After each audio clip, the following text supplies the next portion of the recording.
इस्लाम 2024 का जो मैंडेट है वो ये तो साफ तौर पर बता रहा है कि पिछड़े, दलित और अल्पसंख्यक बीजेपी के एक मुश्त विरोध में खड़े हुए नजर आए 2024।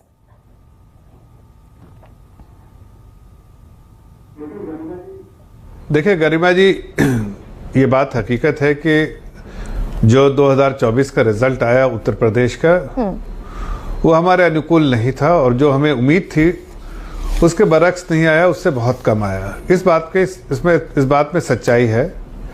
कारण बहुत सारे होंगे। कौन से कारण हमें इम्पैक्ट किए, कौन से कारण से हमें फ़ायदा हुआ, किसका नुकसान हुआ, जाहिर है इसका आकलन पार्टी के अंदर चल ही रहा है और चलता रहेगा।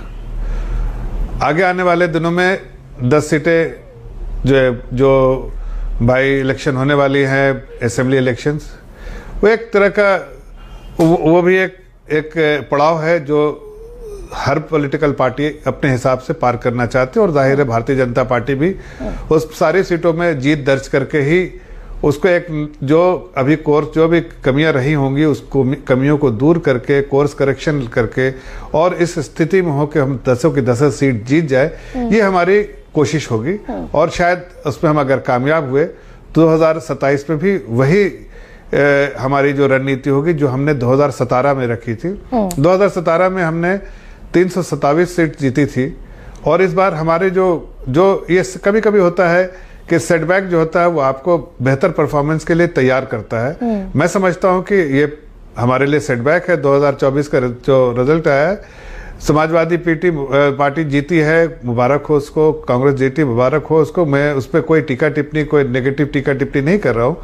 भाई जीते हैं उनको मुबारकबाद हमारी पार्टी की तरफ से, हमारी तरफ से भी। लेकिन आगे आने वाले दिनों में जो इलेक्शन है उसके हम बहुत मुस्तैदी से, बहुत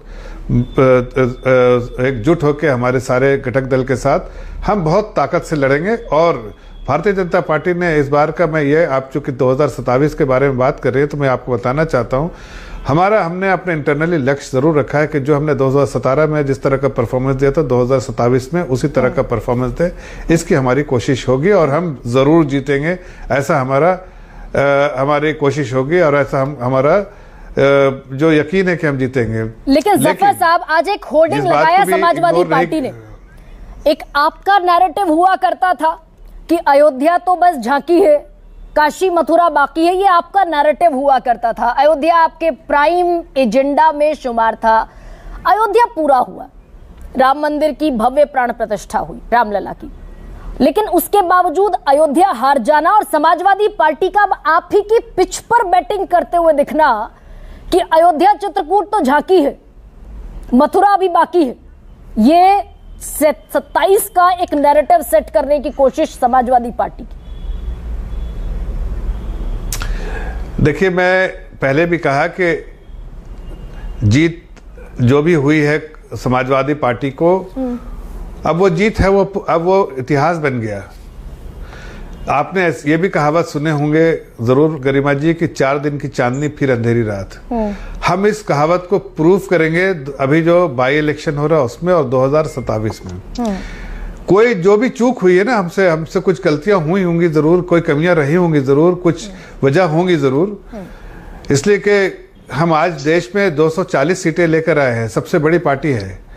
लेकिन कहीं किसी एक प्रदेश में अगर कुछ हमें डिसअपॉइंटमेंट है, सेटबैक है, हम उसकी समीक्षा कर रहे हैं और समीक्षा करने के बाद जो कोर्स करेक्शन होगा उसका रिजल्ट आपको पूरे तौर पर जो है ये बाई इलेक्शन में दिखेगा। ये पक्की बात है कि इस बार बाई इलेक्शन में हम अपने पूरी ताकत से और जो कमियां हों उसकी भरपाई करके हम आगे बढ़ेंगे और हम जीत के सारे। तो ये मानने पर जफर साहब, ये माना जा सकता है क्या कि जो 10 सीटों पर बाईपोल हो रहा है जिसमें 5 पर अभी बीजेपी काबिज है, अगर ये नंबर इंक्रीज हुए तो यानी कि वो जो 4 दिन की चांदनी फिर अंधेरी रात जो आप कह रहे हैं वो मुकम्मल हुआ, और अगर नहीं ये चैलेंज आप पूरा कर पाए तो यानी कि ये मान लेंगे ना कि हवा है समाजवादी पार्टी के पक्ष में, इंडिया गठबंधन के पक्ष में।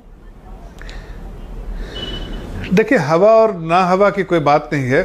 ये जो रिजल्ट आपको सब जो है वो सब चीज का आइडिया देता है, जो आपकी कमियों का भी और आपके आप जो बेहतर परफॉर्मेंस करते हैं उसका भी, दोनों के जो फायदे और नुकसान जो है तो जीत के वो आपको सामने दिखते हैं और उसको ही उसकी ही समीक्षा करते हैं हम।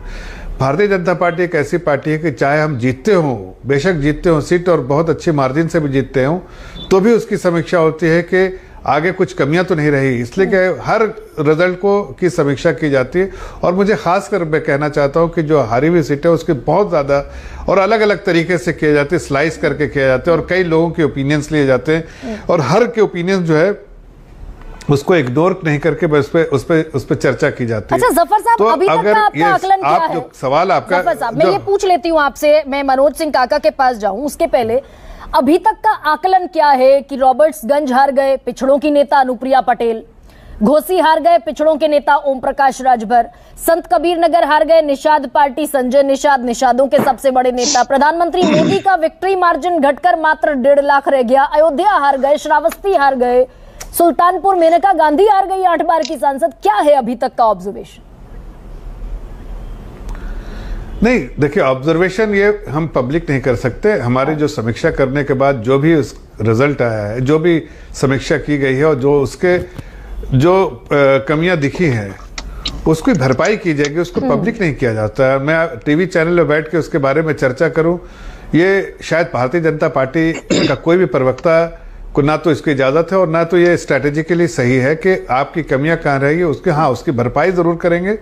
और मैं आपने जो सवाल पूछा था कि क्या ये 10 सीटें अगर उसमें, देखिए मेरा कॉन्फिडेंस ये है कि 10 सीटें जीतेंगे। अगर उसमें कुछ फिर भी सपोज की 1-2 सीटें फिर भी रह गई, फिर से समीक्षा करें कि वो 2 सीटें क्यों है, लेकिन इसलिए कि 327 सीटें जो हमको पाना है 2027 में, ये पक्की बात है, उसके लिए आज से निश्चय किया है और उसी के अनुकूल हम काम कर रहे हैं। 347, लेकिन मैं मनोज सिंह काका